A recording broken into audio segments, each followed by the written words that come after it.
konten paling asal-asalan yang pernah kami temukan. Kami pernah sangat terkejut ketika ada video yang sepertinya dibuat oleh seorang mahasiswa Al-Azhar yang harus dipertanggungjawabkan secara ilmiah. Awalnya ketika muncul konten kreator baru yang mulai membahas kisah karomah, sejatinya kami sangat mengapresiasi. Tidak ada yang salah dengan mengkritik penceramah karomah yang berlebihan.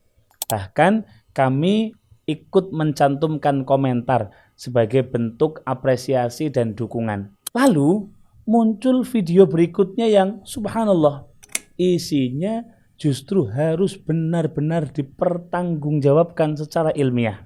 Kami akan menyampaikan bantahan dan berharap yang bersangkutan juga berkenan menjelaskan data-data terkait statement-statement yang dia buat pada video tersebut.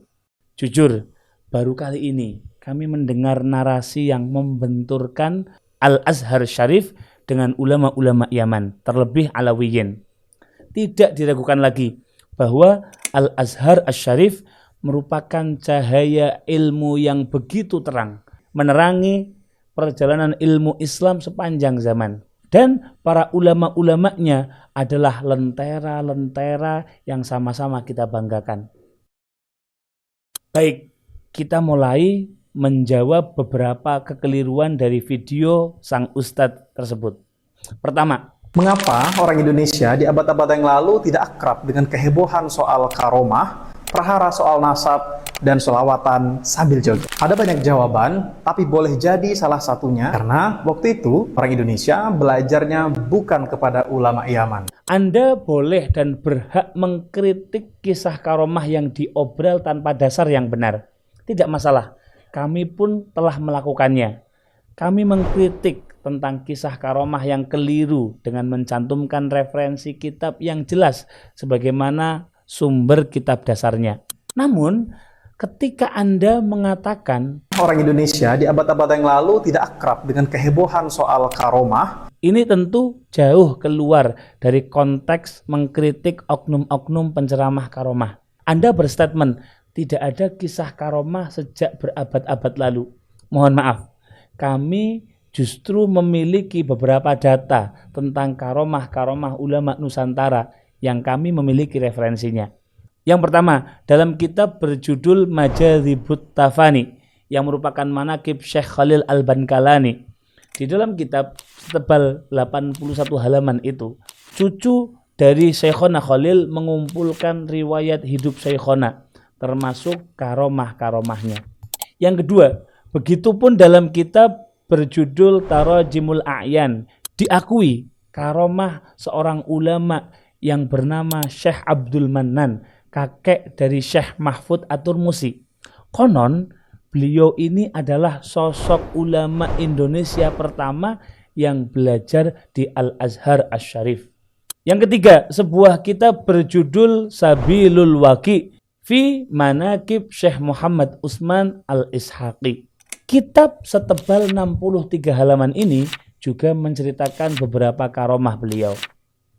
Belum lagi kisah-kisah populer yang sangat familiar dari mulut ke mulut, seperti kisah tentang Kiai Abbas Buntet yang berhasil menjatuhkan pesawat ketika Perang 10 November. Juga karomah Kiai Abdul Hamid Pasuruan serta para wali songo.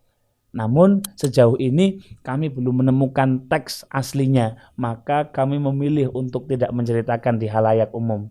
Mungkin bisa menjadi ikhtiar kita bersama untuk mencari teks-teks tersebut. Poin kedua, kritik Anda tentang sholawatan dan berjoget. Orang Indonesia di abad-abad yang lalu tidak akrab dengan kehebohan soal karomah, prahara soal nasab, dan sholawatan sambil joget.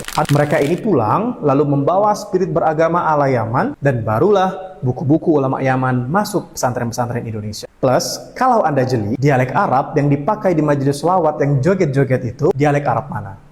Hal ini bahkan pernah diungkapkan oleh Hadratus Syekh Kiai Haji Hasyim Asy'ari.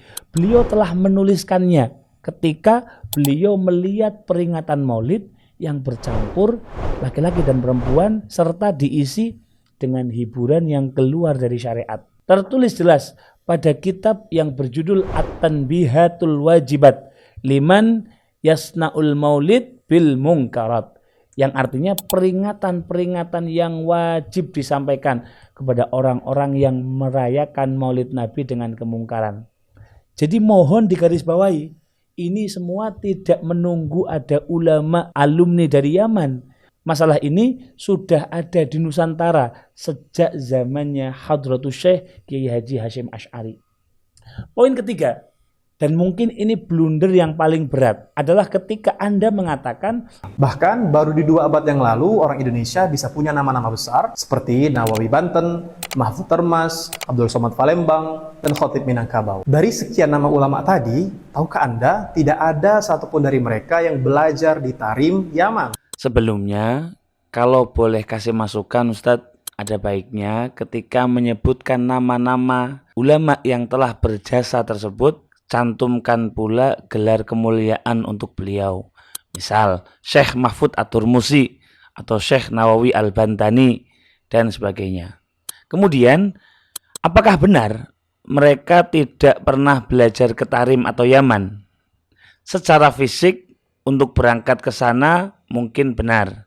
Tetapi data sejarah mencatat betapa para ulama Nusantara memiliki hubungan yang teramat erat dengan ulama-ulama Yaman. Tentu ini bisa kita pahami. Hal itu dikarenakan betapa terbatasnya akses serta alat transportasi di zaman dahulu, sehingga ulama-ulama zaman dahulu memang tidak melakukan mobilisasi secara massal sebagaimana ulama-ulama zaman sekarang. Oleh karena itulah kita sering mendengar bahwa momentum ibadah haji setiap bulan-bulan haji sering dijadikan sebagai momen untuk bertemunya para ulama lintas benua, mulai dari Syam, Mesir, hingga ulama-ulama Yaman. Disinilah terjadi transfer informasi dan saling istifadah satu sama lain. Baik, izinkan kami menyampaikan data-data yang kami miliki. Yang pertama, Syekhona Khalil bin Abdul Latif Al-Bangkalani. Beliau wafat pada tahun 1925. Sosok alim kabir ini diakui oleh ulama-ulama di Nusantara khususnya. Dalam kitab manaqib beliau yang berjudul Majadzibut Tafani, pada halaman 31 sampai halaman 34. Di sana dicantumkan bahwa dari 56 guru Syekhona Khalil, ternyata tercatat beberapa di antara mereka adalah ulama Yaman. Bahkan min jumlatis sadatil alawiyin. Seperti yang pertama, Al-Habib Muhammad bin Husin Al-Habsyi. Kemudian As-Sayyid Al-Alama Hashim bin Syekh Al-Habsyi. Kemudian As-Sayyid Hafiduddin Jamalul Lail. Kemudian As-Sayyid Abdurrahman bin Sulaiman Al-Ahdal Al-Yamani. Kemudian As-Sayyid Abdullah bin Agil bin Yahya Al-Alawi. Kemudian Al-Habib Abu Bakar bin Abdullah bin Talib Al-Attas. Dan ada beberapa nama lagi yang beliau saling beristifadah. Syekh Muhammad Soleh Darat wafat pada tahun 1903. Beliau merupakan salah satu guru dari Hadratus Syekh Hasyim Asy'ari. Dalam kitab beliau yang berjudul Al-Mursidul Wajiz fi Ilmil Qur'anil Aziz, Syekh Soleh Darat menceritakan tentang guru beliau, yaitu Al-Habib Syekh bin Ahmad Bafaqih. Beliau kemudian berkata dalam kitab tersebut bahwasanya, dan kemudian saya belajar kepada Syekhona Al-Alamah Qutbul Wujud Sayyidi Sayyid Syekh bin Ahmad Bafaqih Ba'alawi. Ketika beliau berada di Semarang, saya mengaji kitab Jauharatut Tauhid karya Syekh Al-Alamah Ibrahim Al-Laqani dan juga Minhajul Abidin karya Al-Imam Al-Ghazali. Yang ketiga, Hadratus Syekh Hasyim Asy'ari. Beliau wafat pada tahun 1947. Dalam kitab manaqib beliau yang berjudul Hadratus Syekh Hasyim Asy'ari Muwahhidul Muslimin Al-Indonesiyin yang dirilis resmi oleh Pustaka Tebu Ireng. Pada halaman 25 kitab tersebut disebutkan satu persatu nama guru beliau. Beberapa di antaranya adalah ulama dari Yaman seperti Syekh Sa'id Al-Yamani, kemudian Syekh Bafadhal, Sayyid Ahmad bin Hasan Al-Attas, kemudian Sayyid Alawi bin Ahmad As-Sagaf yang merupakan penyusun kitab Tarsyikhul Mustafidin, syarah Fathul Mu'in yang populer itu. Kemudian ada juga Sayyid Husain bin Muhammad Al-Habsyi yang merupakan kakak kandung dari Habib Ali bin Muhammad Al-Habsyi, penulis Maulid Simtud Durar, yang tidak hanya ulama, bahkan saat itu Habib Husain Al-Habsyi itu merupakan sosok yang didapuk menjadi mufti di Mekah. Kemudian yang keempat, Syekh Abdul Hamid Al-Qudusi. Ulama berdarah Kudus ini memiliki puluhan karya lintas disiplin ilmu yang terkumpul dalam Majmu'ul Mu'allafat Al-Imam Al-Allamah Abdul Hamid Al-Qudusi bin Muhammad Ali Al-Jawi. Menariknya, di antara puluhan karya beliau tersebut ada yang berjudul Mawahib Al-Mu'idul Munshi, yang di dalam kitab tersebut beliau menulis secara lengkap riwayat hidup guru beliau, yaitu As-Sayyid Husain bin Muhammad Al-Habsyi Ba'alawi. Yang kelima, Syekh Yasin Al-Fadangi. Konon beliau memiliki 700-an guru. Sekitar 25 diantaranya adalah ulama Yaman. Sebagaimana teman-teman bisa melihat pada kitab Bulughul Amani karya Syekh Muhammad Mukhtaruddin Palembangi. Sebetulnya masih banyak sekali data yang bisa kita tampilkan sebagaimana terpapar dalam buku berjudul Fakta Sejarah Hubungan Ulama Nusantara dan Sadah Ba'alawi. Pada buku setebal 176 halaman ini, seorang ulama muda bernama Ustadz Nanal Ainal Fauz menampilkan dengan rinci ulama terdahulu yang belajar kepada ulama Yaman, termasuk kepada Sadah Alawiyin. Pujian-pujian ulama Nusantara pun banyak ditemukan. Silahkan teman-teman bisa membacanya sendiri, toh bukunya berbahasa Indonesia kok. Begini Ustadz, beliau-beliau yang kita akui sebagai ulama Nusantara itu berguru dan bahkan memuji ulama Yaman. Kok Anda malah merendahkan? Jujur, Al-Fakir terganggu dengan narasi-narasi yang merendahkan siapapun, ulama manapun, baik ulama Mesir, ulama Hijaz, termasuk ulama Yaman.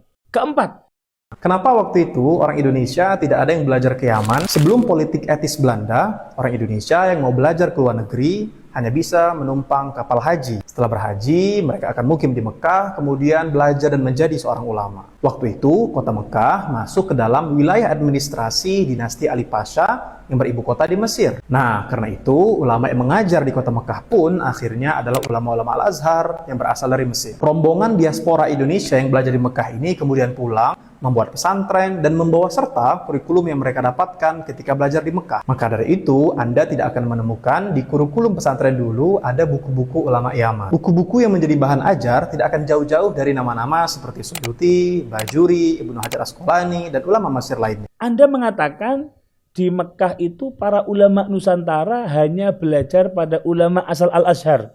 Baik, justru kami ingin meminta buktinya. Data dari mana yang Anda dapatkan sehingga Anda mengatakan seperti itu? Sebaliknya, justru saat Hadratus Syekh Hasyim Asy'ari belajar di Mekah, mufti Mekah saat itu adalah Sayyidil Habib Husain bin Muhammad Al-Habsyi, sebagaimana tercantum dalam kitab Hadratus Syekh Hasyim Asy'ari Muwahhidul Muslimin Al-Indonesiyin.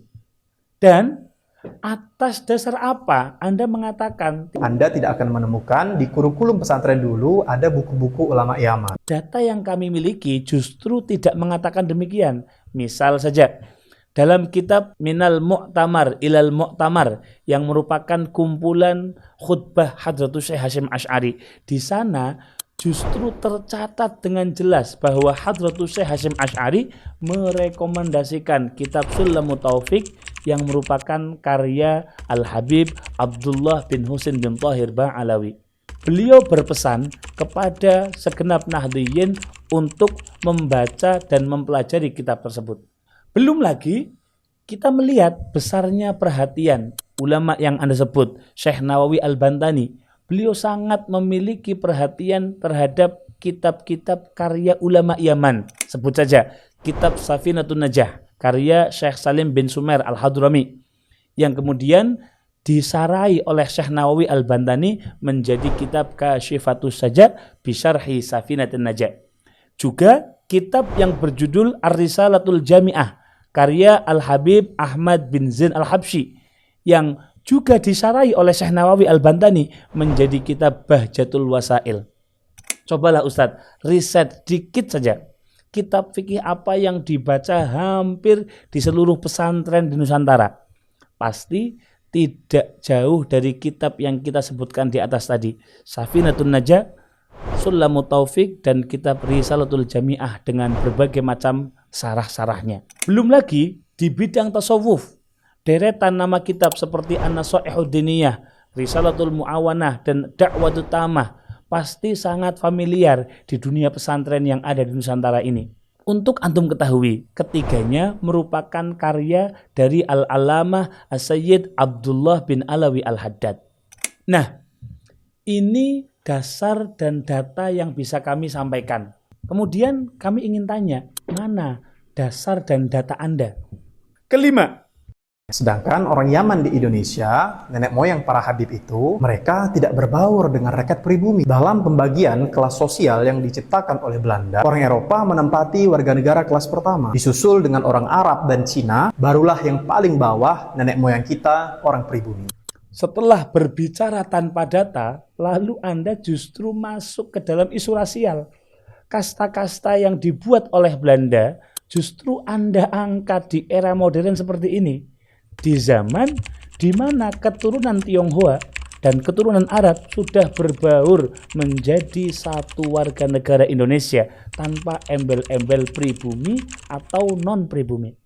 Persis seperti peringatan Nabi ketika kaum munafikin memunculkan perseteruan kesukuan antara Ansor dan Muhajirin. Nabi kemudian dengan tegas bersabda, Abidakwal jahiliyati wa ana baina adhurikum. Apakah kalian hendak kembali mengajak pada ajakan-ajakan jahiliyah, sedangkan aku masih berada di antara kalian? Keenam, Bahkan sampai Indonesia merdeka, orang Arab Yaman masih sibuk dengan komunitas mereka sendiri. Organisasi massa besar seperti NU, Muhammadiyah, semuanya didirikan oleh orang pribumi. Sedang komunitas Yaman di Indonesia tidak ada atau sedikit sekali yang masuk ke dalam lokalitas-lokalitas pribumi. apa Anda pernah mempelajari tentang Jamiatul Khair? Di saat negara belum berdiri, tokoh-tokoh seperti Al-Habib Idrus bin Ahmad bin Syahab, juga Al-Habib Muhammad bin Abdurrahman bin Syahab, dan beberapa tokoh lainnya sudah mendirikan Jamiatul Khair sebagai simbol kemajuan pendidikan. Tokoh-tokoh Ba'alawi dan orang-orang Arab selain Ba'alawi atau Masyaih mendirikan organisasi Islam modern pertama di Indonesia, yaitu Jamiat Khair pada tahun 1901. Jamiat Khair mendirikan sekolah Islam modern pada tahun 1906. Saat itu bahkan Pramudia Anantatur menyebut nama Budi Utomo terinspirasi dari nama Jamiatul Khair. Pramudia Anantatur di dalam Sang Pemula menganggap bahwa penggunaan nama Budi Utomo mendapat pengaruh dari nama Jamiat Khair. Apa Anda tahu bahwa dahulu Kiai Haji Ahmad Dahlan justru merupakan anggota Jamiatul Khair sebelum Jamiatul Khair ini kemudian dibatasi oleh Belanda dan beliau kemudian mendirikan Muhammadiyah? Anda pernah mendengar fakta ini? Apakah Anda tahu tentang syarikat Islam dan peran-peran keturunan Yaman yang aktif di dalamnya? Bukan hanya itu, tokoh-tokoh Jamiat Khair banyak berperan di awal terbentuknya syarikat Islam yang merupakan alat perjuangan di era pra-kemerdekaan. Rapat-rapat syarikat Islam kadang diadakan di kantor Jamiat Khair di Batavia atau organisasi rekannya di Surabaya. Orang-orang Arab memainkan peranan penting sebagai penasihat, pembimbing keagamaan, serta penopang keuangan sepanjang tahun-tahun awal syarikat Islam. Kami sudah terbiasa melihat pembenci Yaman sebelum ini. Kami sama sekali tidak terkejut.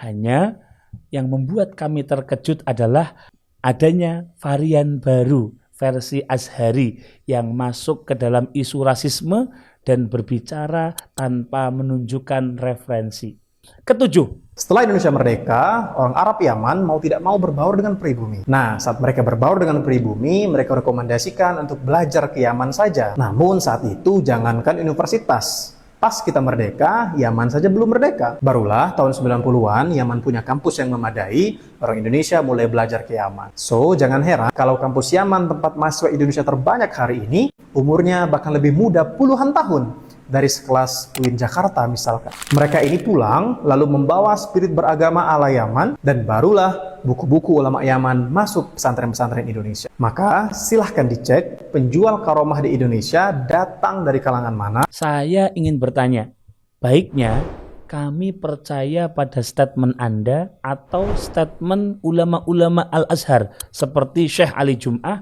dan Syekh Usamah Al-Azhar. Syekh Usamah Al-Azhar mengatakan banyaknya wali dari kalangan Ba'alawi. Bahkan beliau mengakui kesuksesan dakwah para Sadah Alawiyin dalam mengislamkan jutaan manusia seperti dalam video berikut ini. نشأ في اليمن وفي مدارس رصينة وفي بيوت متوارثة العلم في اليمن، لكنه أيضا جاء إلى مصر ودرس في الأزهر الشريف، ثم عاد مرة أخرى في خط سير كده يشبه خطوط سير الطيور المهاجرة، صح. شبه المنتظمة على مدار السنين. صح. هذا النموذج الممثل لقلب علوي صح. جاء إلى مصر وذهب إلى ماليزيا. صح. النمط ده حضرتك بترصده إزاي؟ النمط ده نمط حقيقة فريد ويمثل صفحة مجيدة جدا من تاريخ المسلمين. خروج السادة آل علوي الحضارمة من حضرموت اليمن من أعرق بيوت النسب النبوي الشريف، وعلشان السيد المشاهد الكريم يربطهم بس في ذهنه يبقى الحبيب علي الجفري، الحبيب عمر بن حفيظ، الحبيب عبد القادر بن أحمد السقاف، شيخهم وشيخنا وشيخ الكل. هذه المدرسة العريقة الممتلئة بكم فياض من المعاني والروحانية والتربية والذوق وحماية جوهر الإسلام. السادة آل علوي هؤلاء عبر التاريخ يعني بيوت حافلة بالولاية والعلم والبحور في العلم والمعرفة والولاية. انتشروا انتشار هائل من الشرق الأفريقي إلى أقصى الشرق الأسيوي، يعني هذا الهلال وهذا الخط الدائري من استراليا وماليزيا واندونيسيا وتايلاند والفلبين وسريلانكا وسنغافورة وجنوب الهند، مرورا بالشرق الأفريقي في الصومال في أوغندا في تنزانيا في كينيا. الامتداد الجغرافي الهائل ده اللي كله غابات وأحراش ومناطق استوائية وشعوب وقبائل وألسنة ولغات، ونجح السادة آل علوي على كل هذا الامتداد أن يصلوا وأن يمتلكوا القلوب وأن تدخل الناس على أيديهم الإسلام ملايين مملينة. دي صفحة أظن غائبة تماما عن السادة المشاهدين، مش في مصر بس، في العالم كله. طيب. وتلخص في الآخر إنه ده التجار الحضارمة اللي دخلوا اليمن، مش قضية التجار أبدا، القضية أعقد من كده وأعمق من كده وأكثر نورانية من هذا بكثير. نعم. يعني دي الجملة الشائعة اللي بتفسر المدخل الوحيد المتاح لتفسير الظاهرة، اللي كتير بيختزلها في كتب التاريخ، يقول لك ده التجار الحضارم اللي نشروا الإسلام، بس الحكاية أعمق من كده. الحكاية خصوصية هائلة للسادة آل علوي. وأنا أذكر مرة في أندونيسيا نزلت عند واحد من أعيان السادة آل علوي، وهو تاجر كبير وصاحب ثراء يعني من التجارة. فمن عجائبه إن برضو مما يدل على امتزاج هؤلاء السادة بالتجارة، يعني أهل كسب، أهل حرفة، أهل تعفف عن الدنيا، يعني يأكل من كسب يده ويبارك الله له في تجارته فينفق على الناس ويغدق الخير والعطاء إلى أن يجتذب قلوب الناس إلى الله جل جلاله. Jadi, jika Anda ingin mengkritik oknum penceramah karomah, tempatkanlah kritik sesuai dengan dosisnya. Kritik saja substansi apa yang disampaikan. Kritik saja orangnya. Bukan dengan merendahkan seluruh rasnya atau bahkan satu negaranya. Namun memang hampir semua pengkritik karomah ini selalu mengaitkan hal yang sama. Awalnya mengatakan kami hanya mengkritik oknum, tetapi justru menggunakan narasi generalisasi terhadap seluruh orang Yaman ataupun seluruh keturunan Alawiyin. Dan jika Anda mau mendengar lebih dalam lagi bagaimana hubungan antara Sadah Alawiyin dan ulama-ulama Azhar, dengarkanlah penjelasan Syekh Usamah Azhari berikut ini. Kaifa tara al-alaqah baina Sadah Bani Alawi wal ulama al-Misr khususan al-ulama al-Azhar al-Sharif. العلاقة بين السادة آل علوي وبين علماء الأزهر الشريف علاقة قديمة وراسخة على مدى قرون من الزمان، وكانت هذه العلاقة فيها ود وإخاء وصلة كبيرة جدا، حيث إن علماء الأزهر الشريف عرفوا للسادة آل باعلوي قدرهم وفضلهم وعراقة نسبهم الشريف الثابت بالاستفاضة والشهرة والتواتر، والأجيال المستفيضة، أجيال من وراء أجيال من أئمة العلم والهدى والدين من ساداتنا السادة آل باعلوي، الذين امتزجوا وتآخوا بإخوانهم من علماء الأزهر الشريف الذين ظلوا على مدى قرون من الزمان يحملون أمانة العلم والدين. فبين السادة آل باعلوي وبين العلماء الأزهر الشريف أخوة وامتزاج وود وصلة. ويكفي أن عددا كبيرا من علماء السادة آل باعلوي نزلوا إلى أرض الكنانة مصر دارسين أو مدرسين، فمنهم الحبيب عبد الرحمن بن مصطفى العيدروس الذي نزل إلى أرض مصر واتخذها دارا وعاش فيها ومات ودفن فيها بجوار مقام سيدتنا السيدة زينب بنت سيدنا الإمام علي بن أبي طالب، المقام الشهير الجليل في أرض الكنانة مصر، بجوار مدفن سيدتنا زينب مدفن الإمام الحبيب القطب عبد الرحمن بن مصطفى العيدروس الذي تتلمذ للحبيب عبد الرحمن بن عبد الله بالفقيه الذي تتلمذ للإمام القطب عبد الله بن علوي الحداد قطب الدعوة والإرشاد.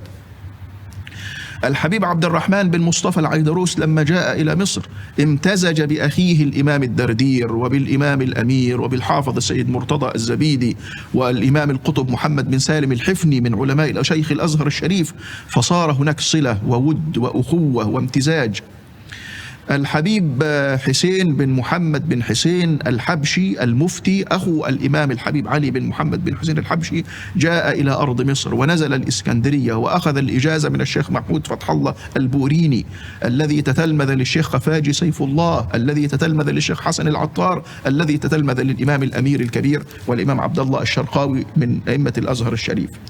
جاء من المتأخرين الإمام الحبيب أحمد بن حسن العطاس فاستقبله شيخ الأزهر الإمام الكبير شمس الدين الأنبابي وأقام مأدبة عامرة للحفاوة بالحبيب أحمد بن حسن ودعا إليها كبار علماء الأزهر، وكان منهم الشمس الأنبابي شيخ الأزهر دعا إليها شيخه الشيخ محمد الأشموني الذي كان فوق 100 من العمر في ذلك الحين، وجمع كبير من علماء الأزهر للحفاوة بالحبيب أحمد بن حسن العطاس، وتدبجا وتبادل الإجازة. والحبيب أحمد بن حسن العطاس ظل إلى آخر عمره إذا أراد أن يذكر أسانيده في الحديث يقول من جملة أسانيده يقول عن الشيخ محمد شمس الدين الأنبابي شيخ الأزهر الشريف بأسانيده.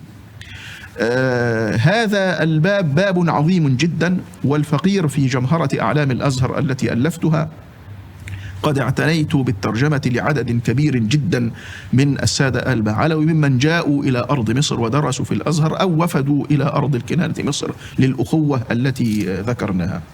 انتهاء هنا في هذه السنوات الماضية بالحبيب عمر بن حفيظ حيث جاء إلى مصر وطلب اللقاء بفضيلة الإمام الأكبر، فكان لي شرف التدبير وترتيب هذا اللقاء، واصطحبت صاحب الفضل والفضيلة الحبيب عمر إلى مولانا الإمام الأكبر الأستاذ الدكتور أحمد الطيب، وكنت حاضرا هذا اللقاء الذي كان فيه الود والأخوة والامتزاج. Baik, itu pendapat seorang ulama besar Al-Azhar, ulama besar Mesir. Apalagi kalau kita membahas Syekh Ali Jumu'ah yang menyebut Al-Habib Umar bin Hafidh sebagai seorang wali, waliyun min awliyaillah di hadapan publik. وقد حضر المجلس ولي من أولياء الله الصالحين. ما شاء الله.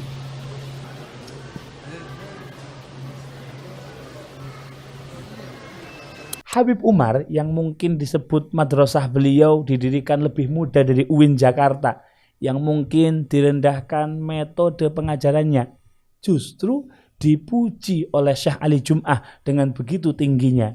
Jika tokoh dan ulama besar Azhar sekelas beliau memuji, lalu mengapa Anda justru mencaci dan merendahkan? Dan penting untuk kita ukur dosis kritik karomah yang kita buat, karena jika dosis kita berlebihan maka akan berakibat pada masyarakat yang menafikan seluruh kisah karomah dan kewalian. Alhamdulillah, sebuah progres positif bahwa kita melihat para penceramah karomah sudah mulai lebih berhati-hati dan tidak lagi bermudah-mudahan dalam mengobral kisah karomah. Adapun video yang diviralkan berkali-kali biasanya itu adalah video lama yang didaur ulang. Entah apa maksudnya. Menerangkan karomah secara proporsional dan menolak pembawaannya yang sembarangan itu adalah yang seharusnya menjadi fokus dan tujuan kita. Tanpa adanya usaha yang berpotensi pada memecah belah, membangkitkan kebencian, dan menyuburkan rasisme di tengah masyarakat. Ustadz, kami tunggu jawaban Anda. Kami benar-benar menunggu penjelasan dan data-data yang Anda jadikan dasar untuk video yang Anda cantumkan. Silahkan Anda muncul sebagai konten kreator, tapi ingat, Ahli Sunnah wal Jamaah saat ini sudah jauh lebih kuat membentengi dirinya dari ancaman segresi oleh pihak manapun. Assalamualaikum warahmatullahi wabarakatuh.